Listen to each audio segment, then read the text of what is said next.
And here we go.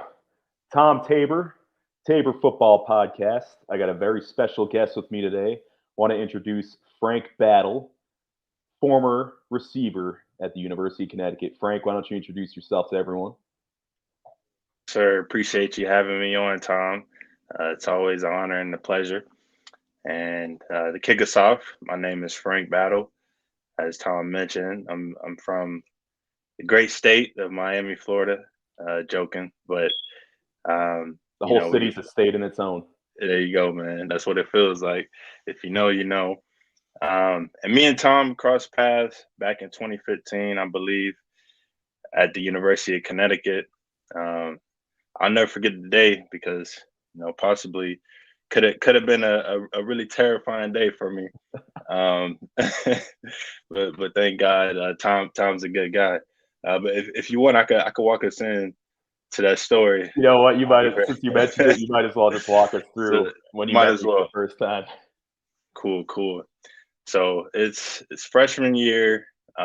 This is our move-in day, I believe. So all the freshmen are there. We get to our dorms for camp. So all the vets are already there. They're already in their rooms. They're looking through the windows. Some Taking a of them peek even at have us. some of them are had the windows up, and they're like fresh meat, like yelling stuff out. Just trying to get in our heads. So it's a lot going on when you first get to campus. And I remember a few of the DBs came down, especially the ones from Florida that came down and helped me move my stuff in. So I look around, I'm like, okay, these DBs are bigger than high school DBs, but nothing too crazy, right? Yep. So I get into the actual dorm. I'm putting my stuff up, and I see just a large figure walk through the door, and it catches my eye. I'm like, whoa, what's going on here?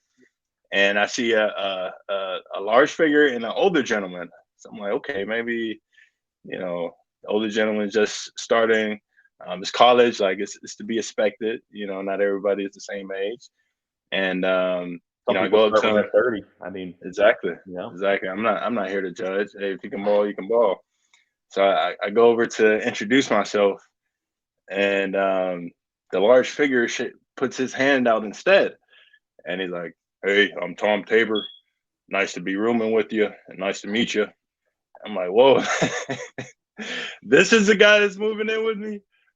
So off the bat, I'm like, "Man, okay, this is what college ball is about, man." Just looking at Tom, he was ready to go day one. So that was my wake up call right there. And then I remember our other roommate. He came in and he had the same exact reaction as me. And, we looked at each other like, yeah, okay, this is college ball. So I'll never forget that day. But after that, me and Tom developed a great relationship. I didn't stay at UConn all 4 years. We can get to that later, but definitely happy that me and Tom crossed paths. yeah, no, it's been honestly one of the greatest pleasures of my life, befriending the great Frank Battle. And I Hey, guess that was the first time you'd ever seen a college offensive lineman. Because I was that's right. very, very much average size compared to the rest of the group. And I gave you the nickname Brock Lesnar for a reason. Yep. There's Brock Lesnar, then there was Gronk Lesnar, then there was like Hacksaw. There was tons of them. But anyways, Frank, I want to start off. So you growing up in Miami. Now Miami produces a lot of talent. Specifically with football, but basketball as well. Talk to me about what sports you played growing up. I know in high school, you were with football, basketball, and what made you ultimately decide to want to play college football. Yeah, for sure. There's a lot. There's a lot of different signs that I got throughout the process that ultimately made me want to make that decision to play college ball. But I can just take you back from the beginning. So, like you said, Miami is a huge pool of talent for football. I mean, I couldn't even start naming because I'll miss out so many people. Hmm. But man, like that's what we do in Miami. So growing up, We would play football in the street, play in the backyard, and that was really my introduction to the game. We played this game called throw up tackle.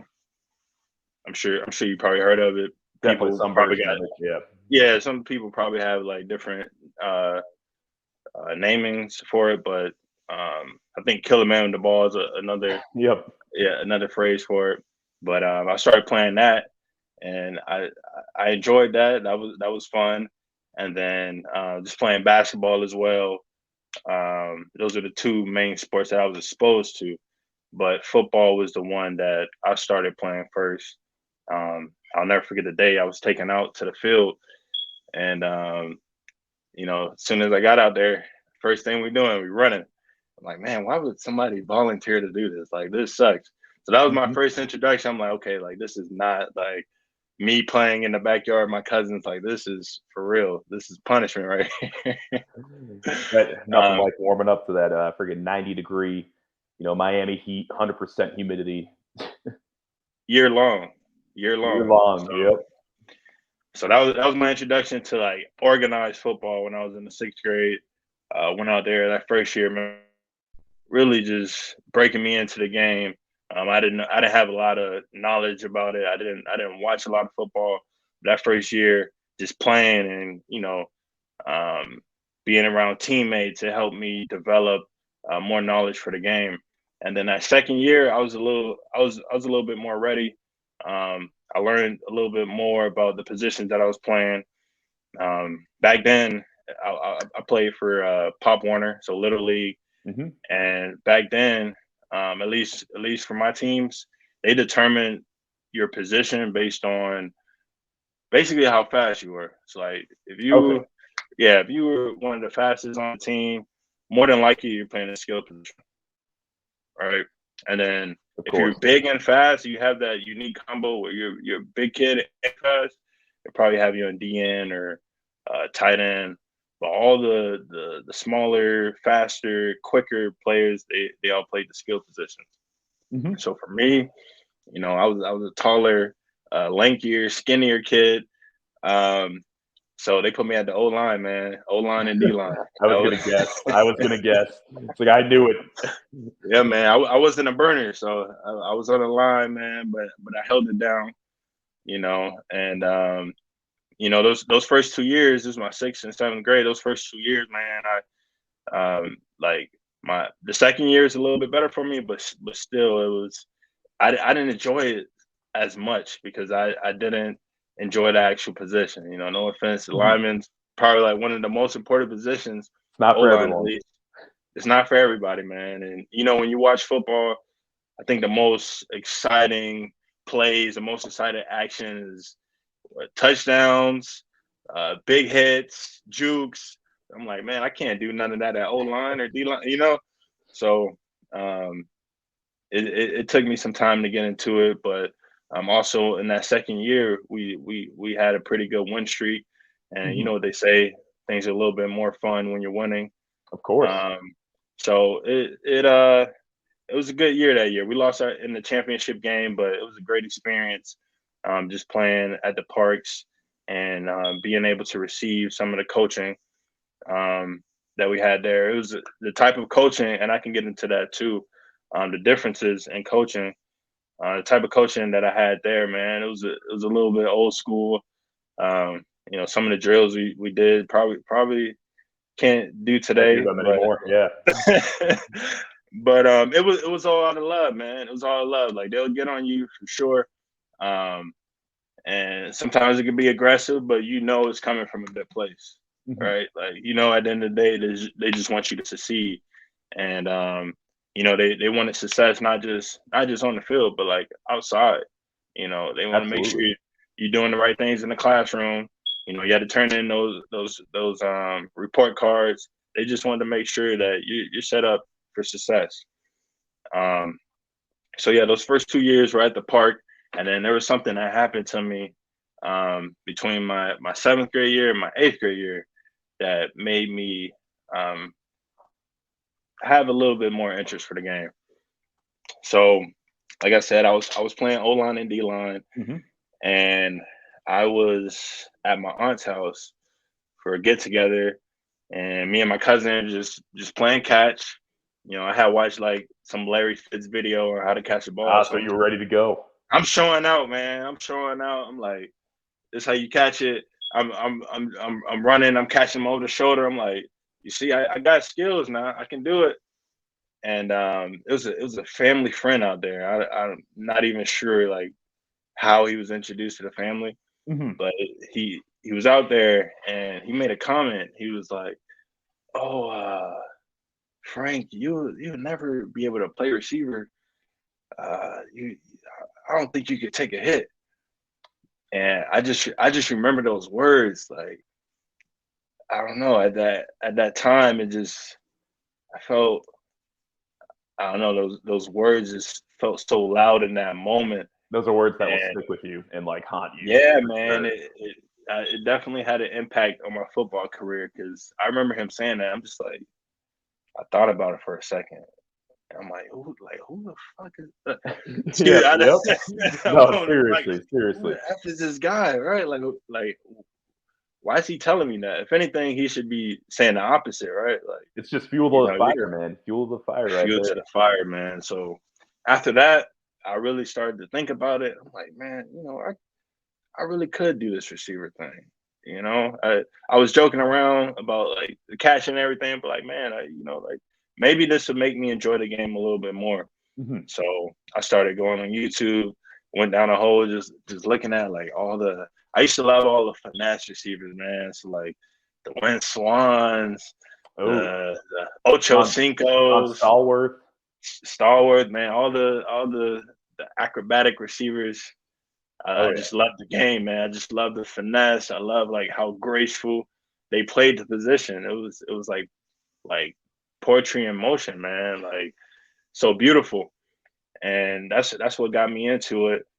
And when I went into my 8th grade year, I started playing for my school.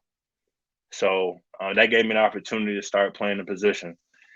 Mhm. And yeah, man, I didn't look back from there. Um, so going into high school, kept playing receiver, and for me, it was a little bit challenging just because the type of offense at my high school, we Yeah, you ran a guys are wing like a tee. double wing T, wing T. Yes, Mhm. sir. Yes, sir. That definitely makes it So challenging. So you're definitely more in there for you're blocking on the perimeter probably 90% of the time as opposed to actually going up and catching passes.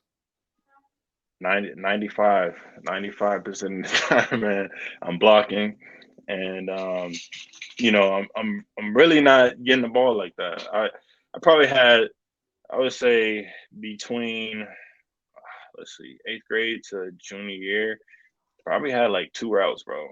No exaggeration, like 2 to 3 routes. And What were those routes?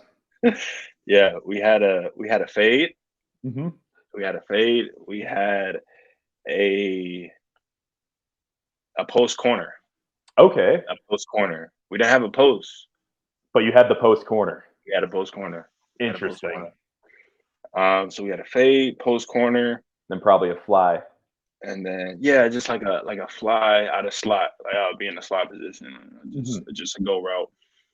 So I had like 3 routes, man. And then my senior year, I got to the point where like, I kind of demanded like, hey, let's add in another route. And it wasn't anything crazy. I think we added it in like an Hmm. out and a hitch. And the Okay. hitch. Yeah. Because they would play so far back because they already knew that, you know, I'm going deep. Yeah. They see me on the field, like, all right, this guy's tall, like we know they're going deep. So the corners most of the time will play like 10 yards back. So Yep. we were able to add in a Got you hitch on a and then little hitch. Game over. yeah, man. So I'm proud that we were able to add in a few routes that last year. But like I said, man, it was a little bit challenging just not having the in game experience to run a full route tree. Hmm. And then to answer your question, I know it's a long Oh, you're all good, answer, man. You're all good. but to answer your question, um, I think the first time I decided that I wanted to play college football was when I received my first official offer. So When was this? this was my junior year going into my senior year. Mm-hmm. So like the summer going into to my senior year.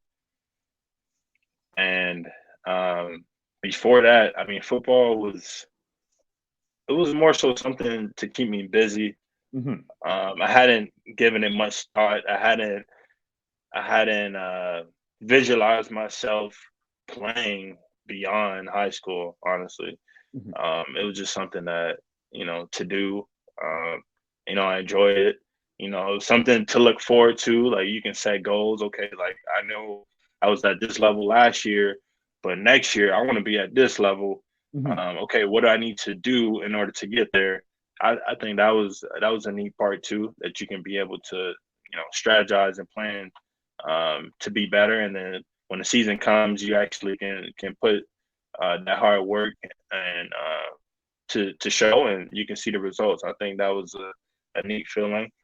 And then just competing, man. I love competing. Always just love being a gamer, man. It's a great feeling.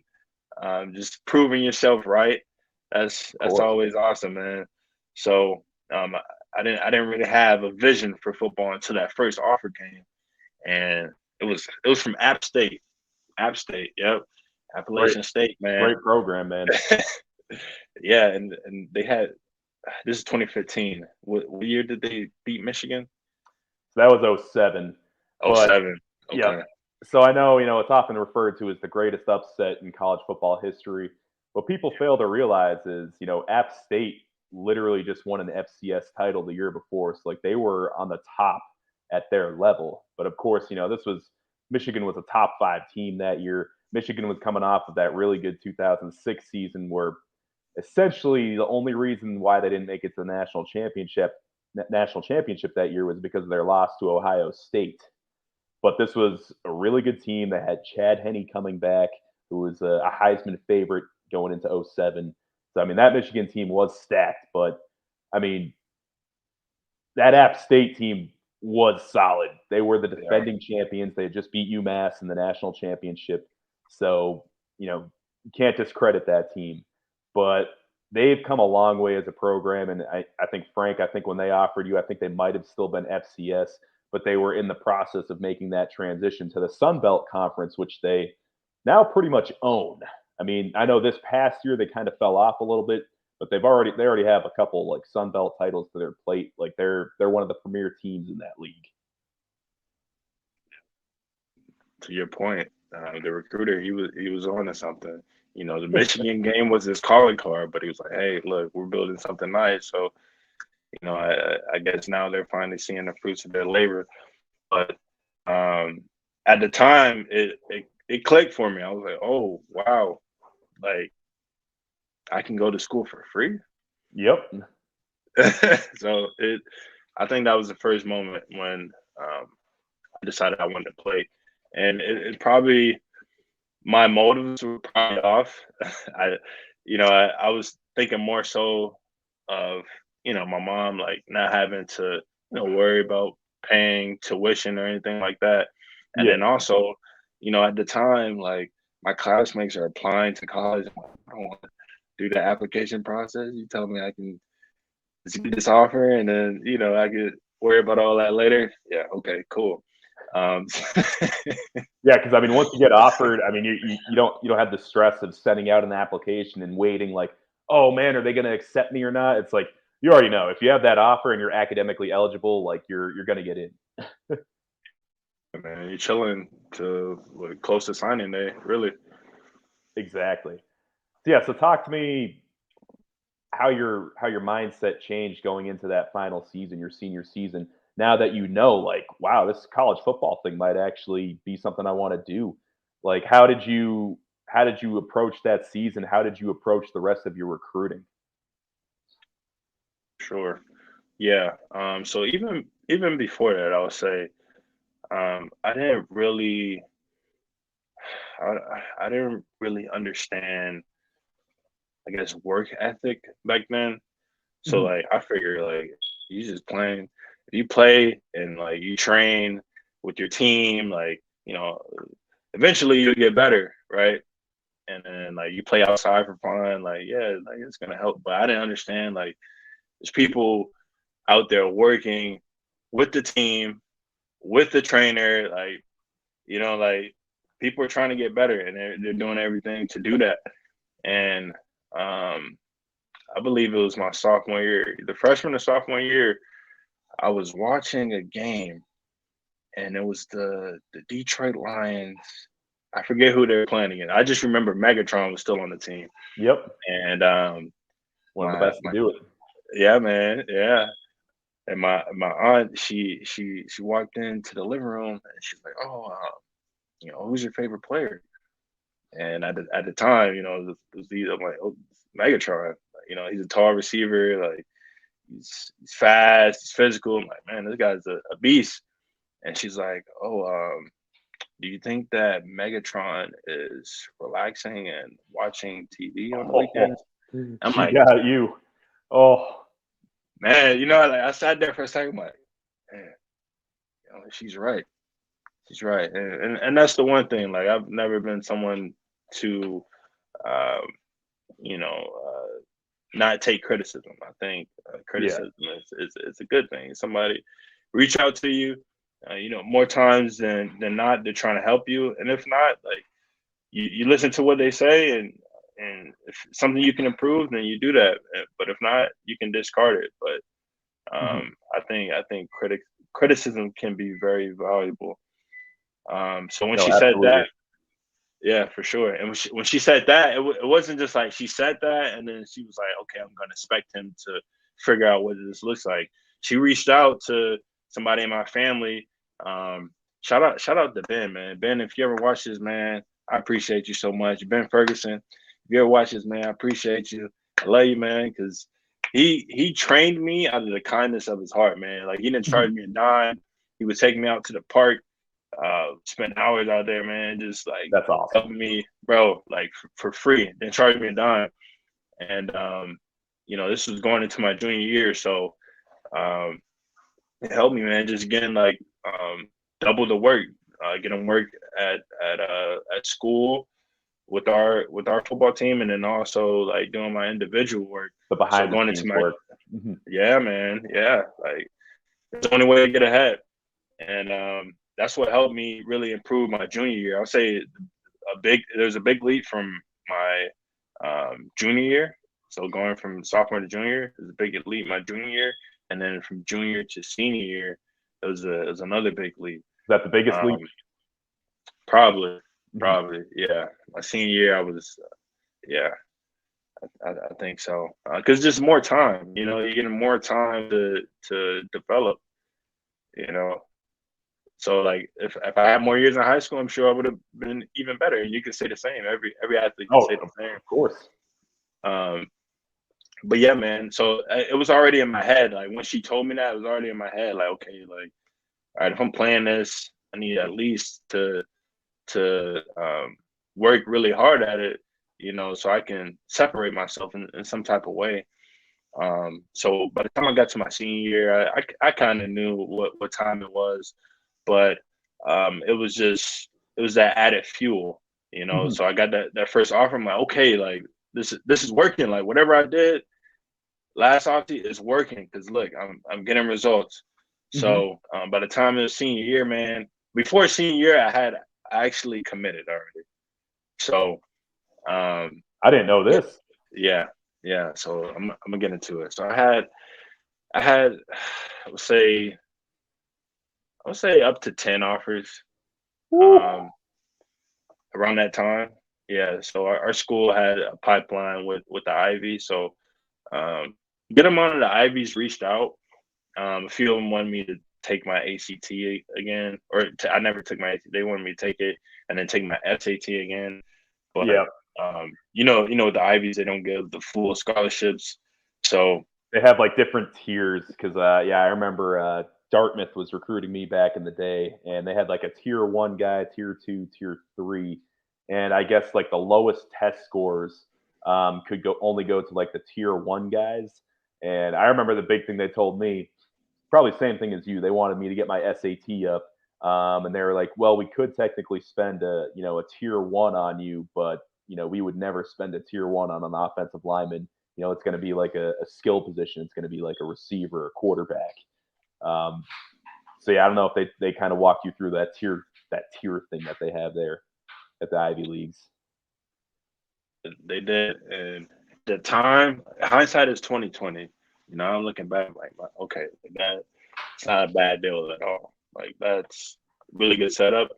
But at the time, I was like, I want to take the financial stress, off my mom's plate. So that Of was course. for me the biggest thing was just getting a full scholarship. So I had a few scholarships, man, and ultimately what I did, I had conversations with my coach like ahead of the season, and he kind of advised me. He was like, "Hey, man, I know you have some offers, and I highly suggest that um, you consider committing before the season, because if you commit, before the season, anything happens, like say you get injured or anything like that, like at least you're guaranteed to go somewhere." Hmm. And for me, I took his advice because at the time the recruiting process was a little bit of a mystery. Oh, it Just always kind of, is. yeah, Still man, is. and yeah, man, and it's like you can get taken advantage of if you don't know what you're doing. Oh yeah. So I definitely took heed to his advice, and really what I did, I just looked at all the offers, and I looked at the conferences, and I looked at the academics that each school offered, and I was like, okay, well, UConn is a private institute, and they play a pretty good brand of football in the AAC, and I've never been in Connecticut. I've been in the sun for all my life, basically. Oh, what a Um, change. but change is good. Change is good. So, um, I committed to UConn. I called like a few days after he told me that, and I locked my offer in before senior year. So yeah, I mean a lot of the stress was taken off before the senior year, Mhm. but it was still a year for me. I'm like, okay, like I know I got so much better. I've been in a lab. Like I gotta prove not only to everybody else but to myself. Like I'm a better player than I was last year. Yep. No, absolutely.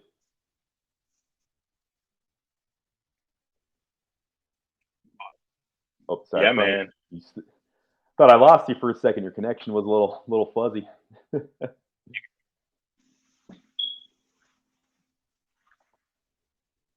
We still got you, Frank? You still here?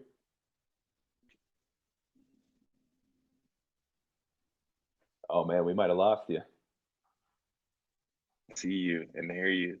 Okay, I can hear you now. All right. You you can hear me? Yes, I can hear You you. can see me? I can. You're a little fuzzy, but I can see you. I can see you and I can hear you. That's all that Really? matters. Okay, I apologize for that. Yeah, everything is working on my end, so I'm not sure what's going on. I got you. Must be that Charlotte Spectrum Wi-Fi, man. I don't know what else it could be. But anyways, Frank, I want you to walk me through. So obviously, you signed with UConn on signing day. Walk me through when you first get there. What were those summer workouts like for you? What was the mindset going in? And you can elaborate more on like those welcome to college moments. Like, was there a moment that seemed like too big for you? Basically being fresh out of high school, starting your first summer at UConn.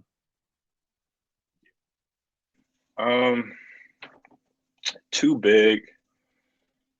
I can't say that there was a moment that was too big for me, and I think I can credit that to all the freshmen coming in together, right?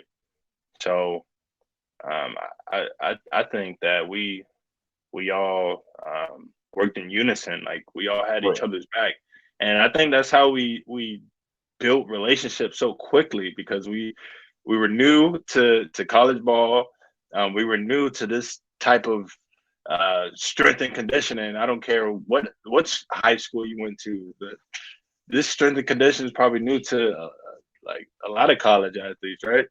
I think it was new to every single person, even all the vets. When Bayless first got there, sounds like they never experienced anything like that before.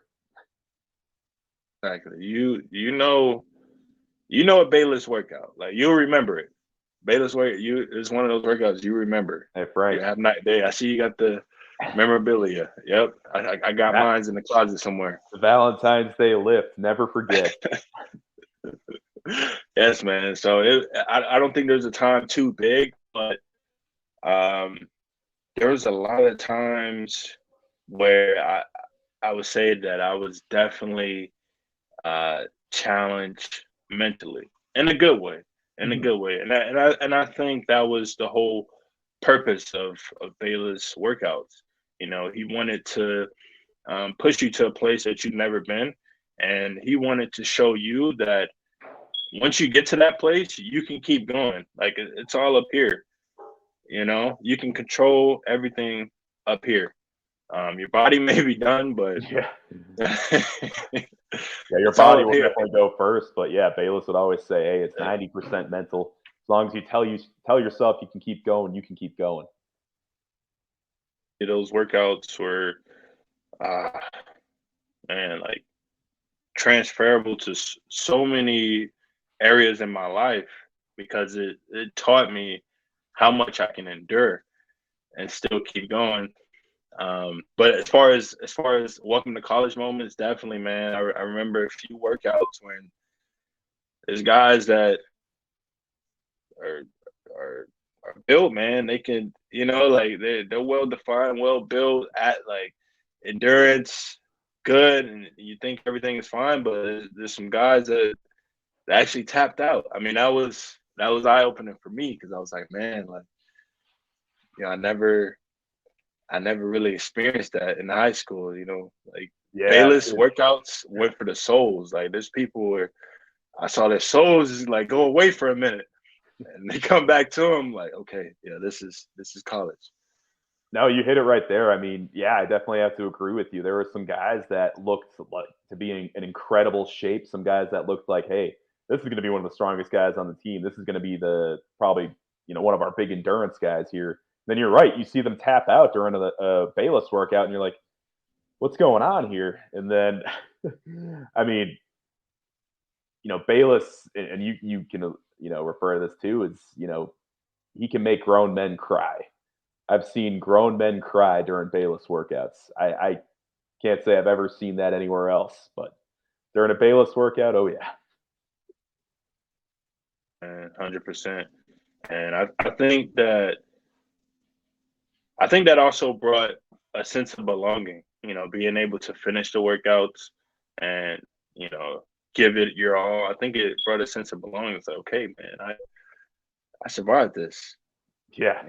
I did this. And next time I'm gonna be better at it. Exactly. Next time I'm not just gonna survive. I'm gonna attack it. So I think that really helped confidence wise. And then for me, like I mentioned to you earlier, I had a few routes, man. So being able to run a full route tree against DBs who've been doing it at the collegiate level, it was an experience for me. I had to learn, and I learned really quick. I learned that summer, for sure. I learned that summer, man, and like I said, like just like in high school, as time went on, I progressed, and I got better and better till I had a pretty good grasp on the game.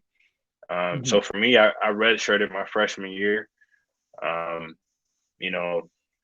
My first time seeing a playbook, like yeah, you remember that thing? It was like, yeah, man. So I had to take some time to learn the playbook for sure. Learn different schemes, and then I'm also had to put on some weight as well. So my freshman year, like I traveled with the team, but I redshirted, and I think that it really helped me develop because since I was on the scout offense team, I was able to get reps against the first team defense. Oh yeah. So that whole year that I'm going against first team, I'm learning, man. I'm learning, I'm improving, and I'm getting more confidence. Just the more reps that I'm doing. So it probably benefited me because had I been in like the starting lineup, I probably wouldn't have got as many reps or anything like that. And probably wouldn't have learned as fast. So it kind of helped me out. Yeah, no, that's very true. Yeah, especially that first year. For anyone that's on scout team, you cannot take those reps for granted because like you said, that those are your reps against the ones. So those are the guys that when you're ultimately starting one day, that's the type of talent that you're going to be going against. So don't ever take those reps for granted. 100%. So Frank, now walk me through. You get through your first season. Now talk to me about like your first full off season, like winter workouts, and then your confidence level going into spring ball, your first ever spring ball. What was that experience like for you? Going into spring ball, we were fresh off of our bowl game, correct? Yes, correct. We just went to Okay. the St. Petersburg Bowl. Yep. So I was in a great place going into spring ball because, like I said, that entire year I had the experience of traveling to the different games and then also experiencing a bowl game. Like, that was something new. Obviously, they don't have anything like that in high school. Nope, not quite. So my first year being able to um, go to St. Petersburg and see everything and experience that was really cool. And then, like I said, just being able to get those reps in with the ones, I was ready. I was good to go. So going into spring, it was really about just making my mark. Showing that I made the improvements from the previous semester, Mhm. and yeah, just continuing to get better. And all that spring, I believe we got a new recruiter coach, and he had experience at Michigan. I believe he had experience at some other colleges as well, but he also had experience coaching taller receivers, Mhm. and I feel like that semester I learned a lot about the position because he would always challenge me, and he knew exactly how to coach me because he had experience in the past coaching taller guys. So that was a big help. And leading into the spring game, I got some good reps in. I had a few catches, and I felt good about it. I felt good about my progressions. Um, I felt like there's always areas to improve in, but Mhm. at that point in time, man, I was really getting a grasp on the game and feeling excited about the season coming up. Oh yeah. But get I missed the workouts. Yeah, to the workouts, man. That when we did mat drills? Yeah, Is yeah. that So is that winter? before spring ball, that's yeah, that was definitely the time where we separated the men from the boys. It was mat drills, it was Valentine's Day, it was the storm and the warrior lift. Basically everything possible to completely break you down before bringing you back up towards the end of the off-season program leading into spring ball. Okay. Yep. I remember those. I remember those. A few of those nights, man. I would wake up like I think we had mat drills like 5 or 6 o'clock in the morning. I'll wake up like an hour or two, like drenched in sweat, just like, Just man, thinking we about got it. mat drills. We got mat drills, man. So um, Relatable. those Oh my god. those were the dark days, man. I wasn't used to having winter for so many months as well. So it was like a double whammy. But like you said, man, that made the boys into men. Like that put a few hairs on my chest. Most definitely. Absolutely. And then with mat drills, I just remember the biggest thing, and I feel like this is probably the same at every program, is the accountability aspect. If someone messes up, you all have to start over no matter what. So I don't know if you remember that first day, but the ones probably had to get like 20 extra reps because someone in group 2 would mess up. So then the ones would have to come back and start over again. And yeah, I saw. I mean, I'm sure you saw this with the receivers, but a ton of people tapped out for sure. And then I don't know Yes. if you remember like the ratings. So this is part of that accountability factor. Was after match drills, you would have a meeting by group. So like it would be or as a unit. So meet with offense, meet with defense, and they would give you those grades. They'd be like, oh, you got an oar, so you're going to help us. You're going to paddle the boat. You're going to keep us moving. Or you got a motor, where you're really going to get this boat moving. Or you got an anchor. You're keeping us in place. I don't know if you remember those ratings. Yes, yes. I vividly remember. Yep. I vividly remember that meeting. Just us walking into the meeting room. I think it was all of offense. Correct me if I'm wrong. Yep. We met by And unit. Yep. yeah, so like you were saying, we all walked to our seat, and they told us to sit down. And when we sat down, there's a folded piece of paper in front of us, and it's turned over.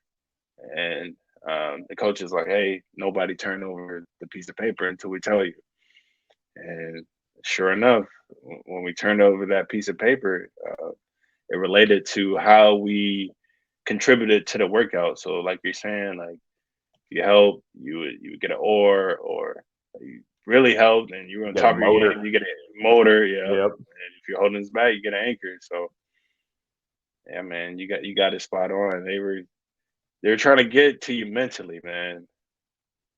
They were tapping into that psychology and trying to see who they could break, man. No, exactly. I mean, honestly, I mean, winter workouts. I mean, some of the stuff, like when you look back at it, it's like it seems a little ridiculous, but you're right. I mean, basically, the whole purpose behind it is they're trying to get you to break. They're trying to make you second guess yourself because this is the kind of stuff that will happen during a game. Like, if you have a missed assignment or you make some sort of mistake during a game, like it can really get in your head and really impact your performance the rest of the way. They have to make sure that when adversity strikes in a game that you're going to be able to overcome it and move on to the next play. So that's basically why they're playing all these mind games with us during the winter, doing all these sudden changes during workouts, really keeping us on edge at all times. Um, it was quite the experience for sure. You just brought back some PTSD with sudden change. Sudden change. Haven't heard that one in a minute. I remember there was one day in particular we had a really bad lift, and then we were just supposed to do like an agility circuit as a team, like an agility competition. So during the competition phase, I remember you would actually get like decent rest time, and the stress factor wasn't really up there because it's like, okay, I don't think I'm that like because those competition workouts, like the agility ones, those weren't the ones that were really going to kill you. But I remember, yeah, we just got done with the tough lift. We walk in there into the Shankman facility, and all of a sudden they're like sudden change mat drills. So they're telling us to start running laps around the field to do our warm up that we would do for mat drills. And we're all stunned. We're like looking at each other. We're like, what the fuck? What the fuck's going on? Think about how disappointed you were when you heard those words, mat drills. You Sudden think you're change going mat drills. you think it's about to be some agility. You're like, okay, I can do that. And then you hear the words mat, like, come on, man, that would completely break you. If you haven't broke already, that So let me tell you how crazy it got. I don't know if you remember this, but that same week they were doing sudden changes every day. But there was one day in particular we were supposed to have some pretty intense conditioning, and we pretty much saw the opposite effect. We walked in there and they're like, sudden change, yoga Carol is here, and people were like, some people actually started crying tears of joy and relief. Like that's how much they were like really messing with our heads. I remember that, man. I remember the dog days Oh of summer, man, or winter. man. Oh, you know it. So, anyways, Frank. So after spring ball, you're getting ready for year two, another summer.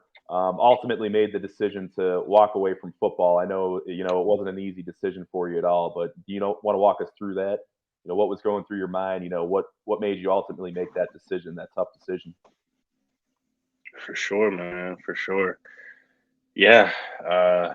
There's a lot of things that were going on with me during that time, and um, ultimately, um, I made the decision to leave because I felt like it was the best decision for me, right? Um, so during that time, so when I first got to UConn, um, I was dealing through a few things mentally, um, along the lines of anxiety, and I wasn't really able to diagnose what was going on because it was the first time that it was happening to me. Hmm. So I credit football for helping me um, work on my mental health.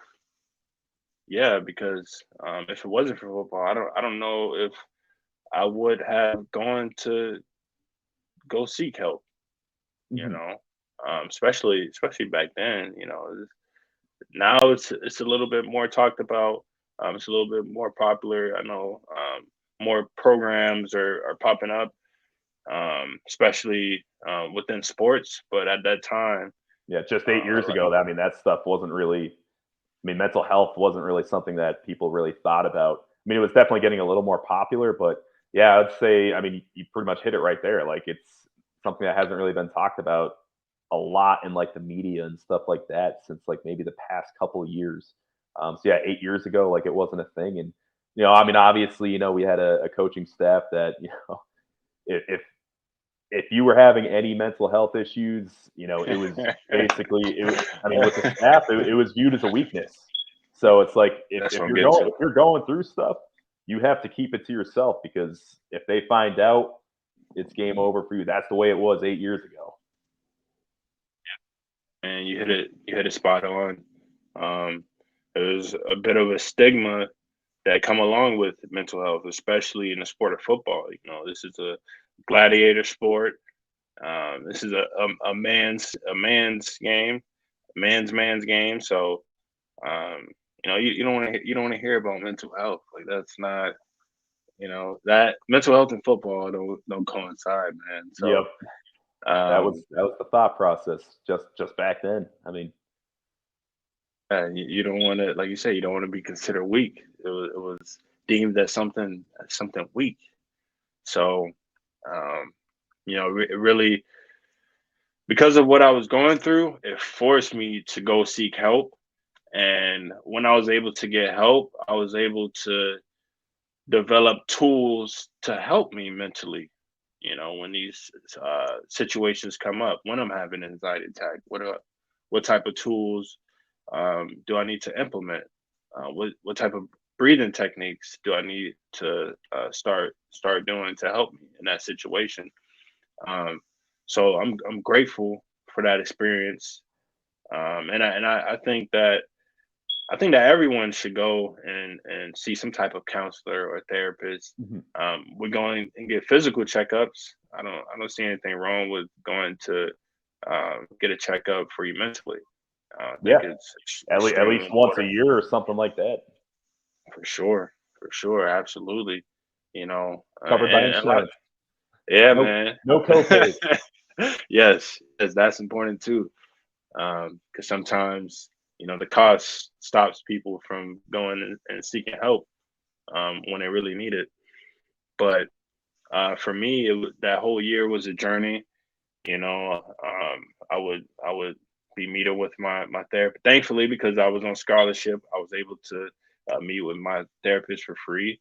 Mhm. And yeah, I'm just trying to come up with solutions, trying to fix the situation at hand.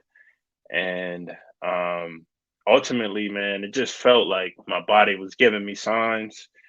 And it got to the point where, me playing was kind of becoming counterproductive, especially for my body. And, um, it's not the sexiest thing to talk about in football, but the year that I finally made a decision. Obviously, I'm talking with family. I'm praying, leading up to this. Like it took me a year to make the decision. I didn't make the decision right on the spot. But when I finally made my decision, this was 2016, Yep. and I believe Concussion had just hit theaters. It wasn't out for too End of long. 2015. Yep, that's when it came In out. 2015. I ended up I refused to watch that movie until my football Yeah. career was over. Smart man. It was Will Smith. I mean, Yep. one But of the best I actors, ended up man. watching the documentary first. Honestly, the documentary scared the crap out of me more than the actual movie Concussion. And I ended up watching the documentary like I think 1 year after I was done playing football, and I was like, "Oh my god!" Yeah, man. Yeah. I mean, you did it the smart way. I probably should have did it how you did it, but that movie weighed a lot on me as Mhm. well. After I watched it, I did a lot of thinking. I had a few concussions from high school up to that point. Um, had another one in college, just like in practice. Mhm. So like I said, like there's a lot of things going on internally, and ultimately, um, that was the decision that I made. Football to me at that point, um, it just wasn't something that I necessarily had a lot of love for. Mhm. Um, and that's no slate to the game. I mean, I'm so thankful for the game and the people that it's allowed me to meet, like yourself. Um, develop some great friendships, man. Some great mentorship. The best part Some of the great game, life man. lessons. Yeah, Mhm. man. Discipline. Having a routine. Doing things when you don't want to do them. Um, and also to that, man, like it helped me get in touch with my mental health, right?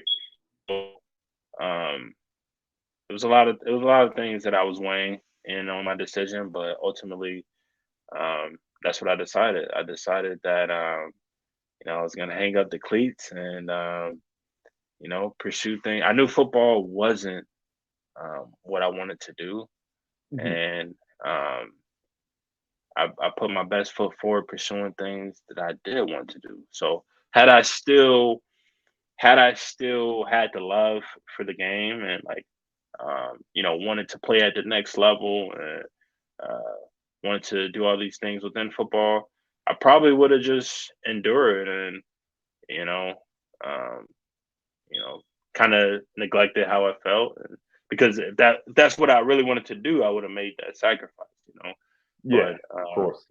at that point in time, and I didn't have visions of playing on the next level. I didn't necessarily want to make a career out of football, Mhm. um, but it was something that kept me in school, and I had the scholarship, so it's not like um, my decisions didn't have consequences. Like there was still challenges after leaving.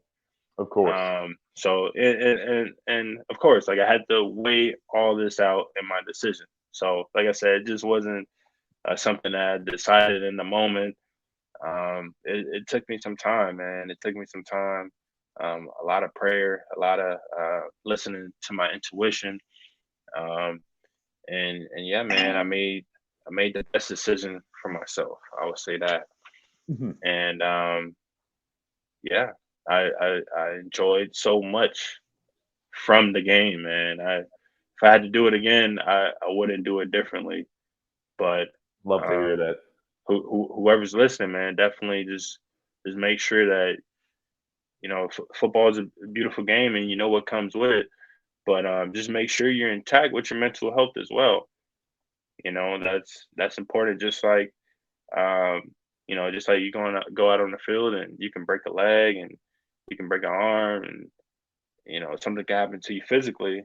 There's things that also happen to you mentally, and you just want to make sure that you're on top of your game when it comes to that as well.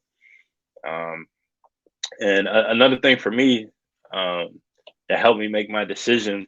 When I got to college, I realized this is also like the welcome to college moments too. So when I got to college, man, I really wanted to take I wanted a film major, but we didn't have any film majors at the University of Connecticut. So they had this program where you could take different classes and kind of create your own major. Oh, I didn't know that. Um, I didn't know that they actually offered that there. yeah, man. Yeah. So you kind of like That's pretty create cool. your own by taking these different classes. But the problem was when you're an athlete, everything that you're going to take has to fall in Revolve around line. your football schedule. Exactly. Exactly. So I wasn't able to make it work. And that's when I realized too, okay, like you're not just playing college football, right? Like to an extent, college football is playing you. Like this is Yes. no, Yes, like this is the absolutely. most important thing right now. You know, the grades are cool. Like I'm not saying they encourage bad grades, but I'm just saying football, and I'm sure you know the big sports is the same way. But for football, at that time, that was the most important priority, and then everything else Came falls in line. second or third. Yeah, man. Yep. So I was like, okay, well, this is how it is here. So I gotta, make the best decision for me, and and that's what happened. That's how it went. Yeah, no, absolutely. And then, yeah, just you touching on that subject, mental health, especially in football. Yeah, it's something that we don't talk about a lot. It's definitely, I think there's more awareness now for it, especially in the NFL. Big time players, star players are actually talking about it now. They're addressing it. It's definitely a much larger topic of conversation nowadays. And what you said, that football being the most important thing when you're in college. I mean, you're right. I mean, if there's anything else you want to do in life, you pretty much have to put that on hold because I mean, football in college, it's a full-time job. It's actually, well, the full-time job plus overtime. I mean, a lot of overtime. It's you don't have much time to do anything else, and it's a very very hard commitment to make for sure. And you have to be willing to sacrifice any of those other things that you wanted to do in life. And I mean, if you stayed the course, who knows? You probably would have never had the opportunity to do what you're doing now. With film. Absolutely, and I think that everybody has to make the best decision for themselves. Some people are able to compartmentalize. Okay, I'm feeling this way, but I still enjoy the benefits of football, or whatever sport you play. So I'm gonna continue playing because this is something that brings me joy. Some people Mhm. are fine with that. Like this may not be something that I'm really passionate about, but I could stick it. Like some people are fine with doing that, and I think you have to make the best decision for yourself. But you Mhm. know, specifically my experience for me when I'm doing something, I want to I want to love what I do, and the more that I love it or the more that I enjoy it, the more that I can bring to the table. Of Um, course. the easier it is for me to wake up at whatever time and go do it. Um, you know, the better you'll see me doing that, whatever that is. And yeah, it got to me. It got to that point where I was like, man, I don't even enjoy Mhm. doing. Like this is not something that I want to be doing, especially for the next however many years. Yeah. Um, but like I said, like you got to make the best decision for yourself. It's something that um, you can do on the side, like you still do football, but no, you want to do other things. You can still try to make that balance, but um, it's really whatever the best decision is for yourself. No, absolutely. Couldn't have said it better for myself. So, Frank, to wrap things up here, what is your favorite football memory you've ever had? Could be high school. Could be when you were playing offensive line. Could be college. What is it?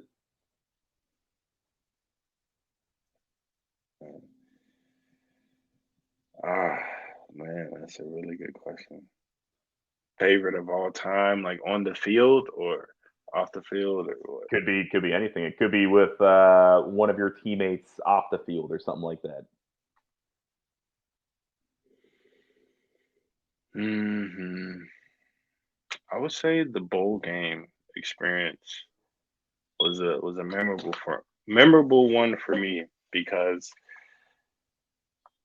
not only was I able to see our teammates like outside of football, I think we bonded a little bit closer that week or however long, how many days it was, I forget. Yeah, we were there Um, for at least 5 nights, I think.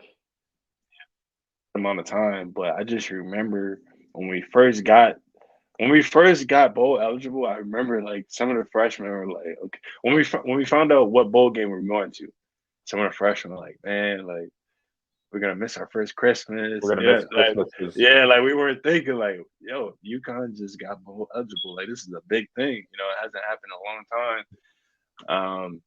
But I think once we got to St. Petersburg and we did the daily events. Like we went out to the beach, we went out to Bubba Gump to get food.